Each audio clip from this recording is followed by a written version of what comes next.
தரிசனம் ஆலய தரிசனம்.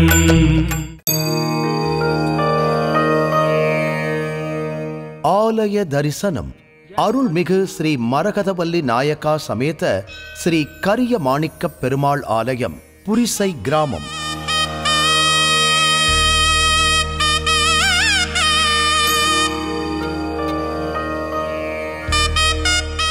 வந்தவாசிக்கும் செய்யாருக்கும் இடையே அமைந்துள்ளது புரிசை கிராமம். செய்யாறிலிருந்து 10 கிலோமீட்டர் தொலைவிலும் சென்னையிலிருந்து 105 கிலோமீட்டர் தொலைவிலும் உள்ளது புரிசை என்ற அழகிய ஊர்.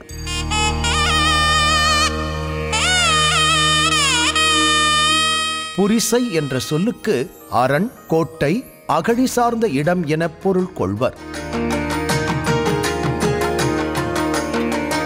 புரிசை என்றால் அழகு என்று சொல்வோரும் உண்டு. புரி இந்திரபுரி, குபேரபுரி போன்றது. எப்படி இருப்பினும் வந்தவாசிக்கு அருகே குரிசை கிராமம் ஒரு காலத்தில் கோட்டையும் அரணும் அகழியும் கொண்டு இருந்தது. வந்தவாசியின் சரித்திர வரலாறு இதை தெரிவிக்கிறது.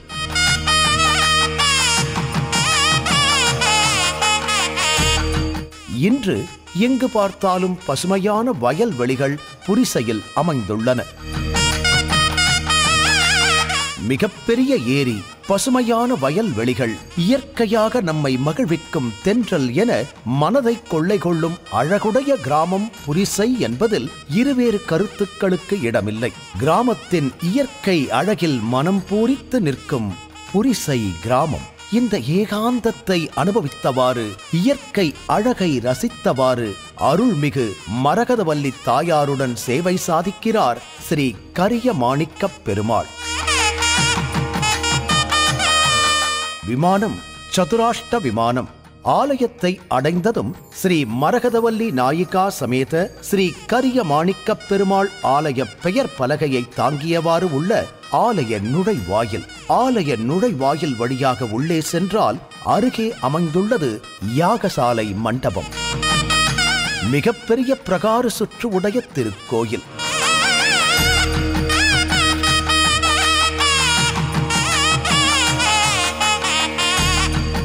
முன் மண்டபம், அர்த்த மண்டபம், பின் மூலஸ்தானம் என்று அமைந்த கோயில். முன் மண்டபத்தில் பெருமாளை சேவித்தவாறு பெரிய திருவடியாகிய கருடாழ்வார் சேவை சாதிக்கிறார்.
கர்ப்பகிரகம் என்று அழைக்கப்படும் மூலஸ்தானத்தில் நெடிய திருமாலே என்று சொல்வது போல ஸ்ரீதேவி பூதேவி தாயாருடன் நின்ற திருக்கோலத்தில் கையில் கதையுடன் அபய திருக்கரங்களுடன் சேவை சாதிக்கும் பெருமாளின் அழகு மனதை பிடித்து இழுத்து நிற்க வைக்கும்.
இந்த ஆலயம் மிகவும் பழமை வாய்ந்தது. சுமார் 700-750 ஆண்டுகள் பழமையான திருக்கோயில். 6வது பட்ட பராந்தகர் யதீந்திர ஆழ்வாரால் புதுப்பிக்கப்பட்ட கோயில்.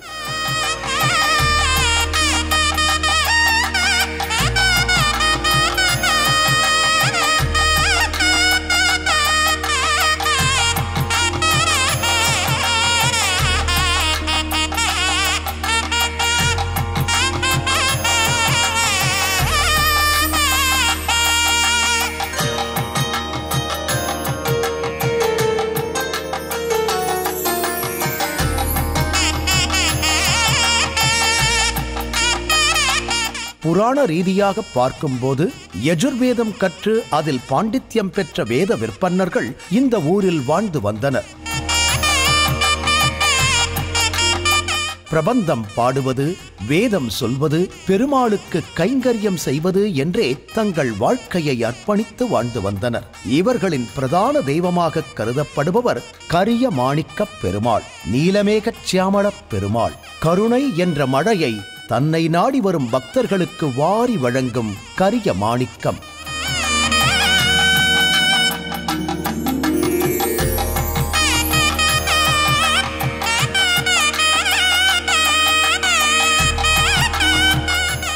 இந்த ஆலயத்தின் ஸ்தல வரலாற்றை செவிவழி செய்தியாகவே அறிந்து கொள்ள முடிகிறது.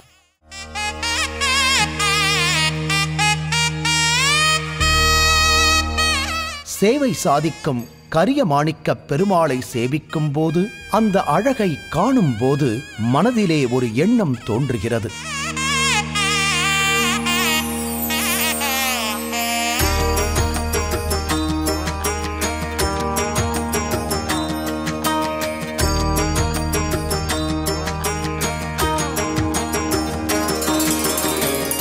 ஆழ்வார்கள் பல திருத்தலங்களில் பெருமாளின் அழகை மங்களாசாசனம் செய்யும் போது அதில் உள்ள தமிழ் அழகும் பொருளும் இந்த நீலமேகச் சியாமள வண்ணனாகிய பெருமாளையும் தாயாரையும் சேவிக்கும் போது புரியும். திருமலையில் படியாய் கிடந்து உன் பவளவாய் காண்பேனோ என்கிறார் ஆழ்வார். அரங்கத்து பெருமானை மங்களாசாசனம் செய்யும் போது அவன் துயிலும் மா அழகைக் கண்டு என் செய்வேன் உலகத்தீரே என்று நம்மையே கேள்வி கேட்பது போல் பாசுரம் அருள்கிறார் ஆழ்வார். நம்மாழ்வார் இன்னும் ஒருபடி மேலே சென்று என் கரிய மாணிக்கமே என்று செந்தமிழால் கொஞ்சுகிறார். உண்மையும் அதுதான். பெருமாள் திருநாமம் மாணிக்கம், தாயாரின் திருப்பெயர் மரகதம்.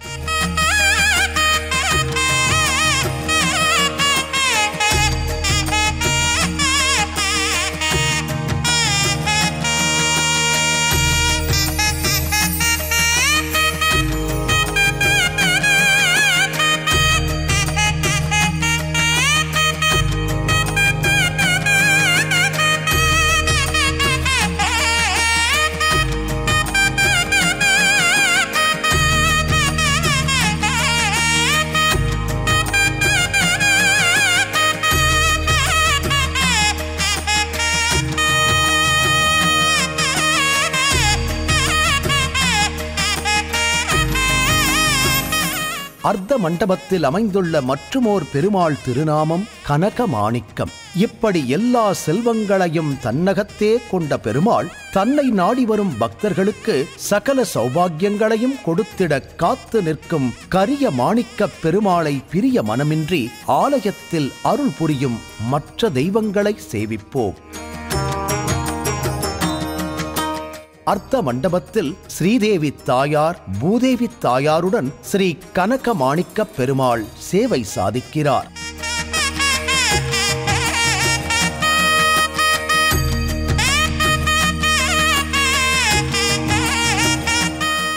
வடக்கு நோக்கிய திருமுக மண்டலம். இவரை வழிபட அபரிமிதமான நிதிகளை வழங்குவார் என்பது நம்பிக்கை. கடன் நிவர்த்தியாகும். கடன் தொல்லைகளிலிருந்து விடுதலை கிடைக்கும்.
மரகதவல்லி தாயார் ஸ்ரீ ஆண்டாள் சன்னதி அமையப் பெற்றுள்ளது.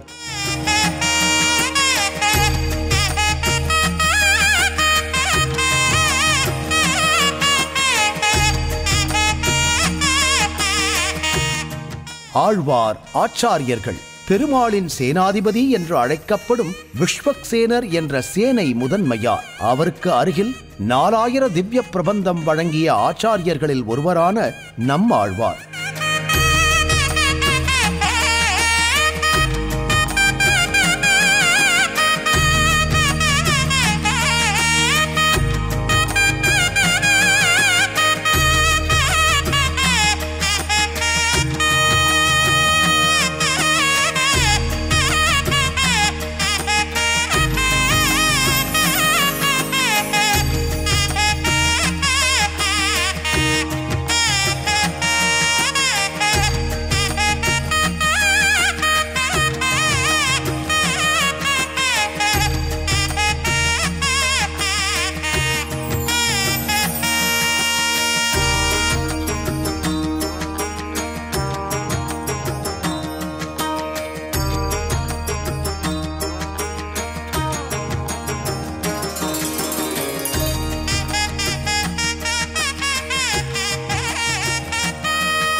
ஸ்ரீ பாஷ்ய சிம்மம் என்று சொல்லக்கூடிய ஸ்ரீ ராமானுஜர் காஞ்சி மகான், காஞ்சிபுரத்தில் அவதாரம் செய்த வேதாந்த தேசிகன் எனும் சுவாமி தேசிகன், 5 தலைகளை உடைய ஆதிசேஷன் எனும் அனந்த ஆழ்வார், பெருமாளை சேவித்தவாறு சேவை சாதிக்கும் பெரிய திருவடியாகிய கருடாழ்வார் ஆகியோர் ஆலயத்தில் அமைந்துள்ளனர்.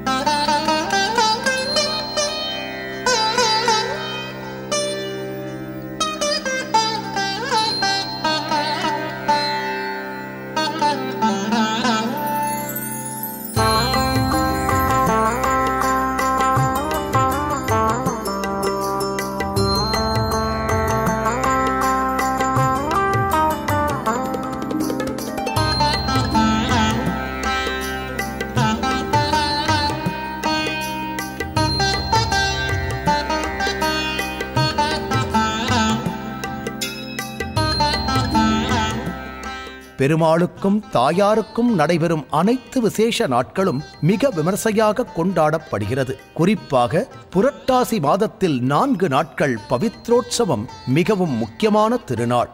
அன்று வேத பிரபந்தம், சிறப்பு திருமஞ்சனம், சுவாமி திருவீதி உலா என மிக விமர்சையாக நடைபெறும்.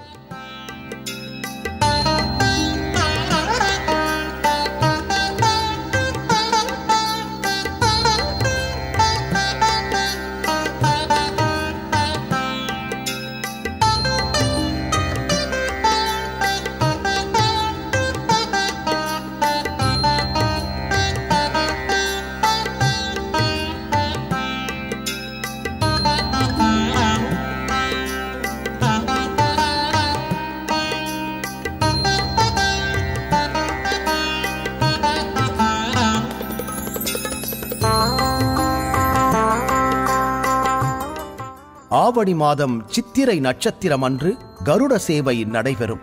700 ஆண்டுகளுக்கு முன்பாக பெருமாள் சித்திரை நட்சத்திரத்தில் அவதாரம் செய்தார் என்பது ஐதீகம்.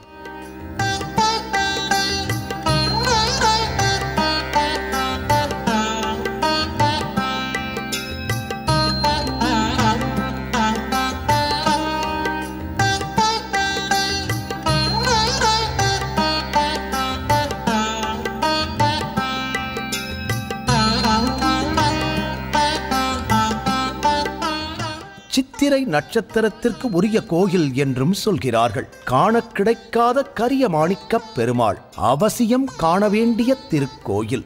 ஆலயத்தின் பட்டாச்சாரியர்கள் மிகவும் பக்தியுடன் பெருமாளுக்கு சேவை செய்வதை காண முடிகிறது.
ஒன் சுடரோடு இருளுமாய் நின்று ஆறும் உண்மையோடு இன்மையாய் வந்து என் கண்கொளா வகை நீ கறந்து என்னச் செய்கின்றன என்கொள் சிந்தையுள் நைகின்றேன் என் கரிய மாணிக்கமே.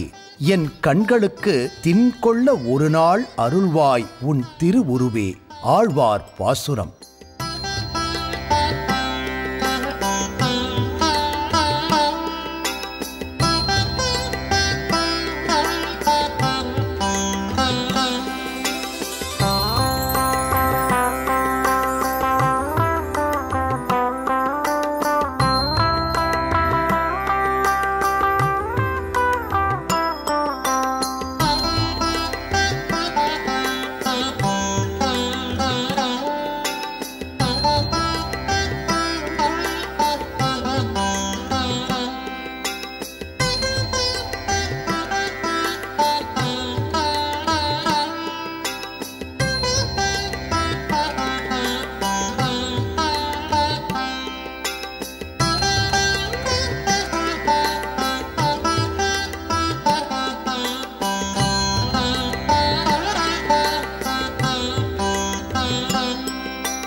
ஆலய தரிசனம் காண்போம். புரிசை கிராமத்தில் சேவை சாதிக்கும் ஸ்ரீ மரகதவல்லி தாயார் சமேத ஸ்ரீ கரிய மாணிக்கப் பெருமாள் அருள் அனைவருக்கும் கிடைக்க மனதார பிரார்த்திப்போ. ஓம் நமோ நாராயணா. ஓம் நமோ நாராயணா. ஓம் நமோ நாராயணா.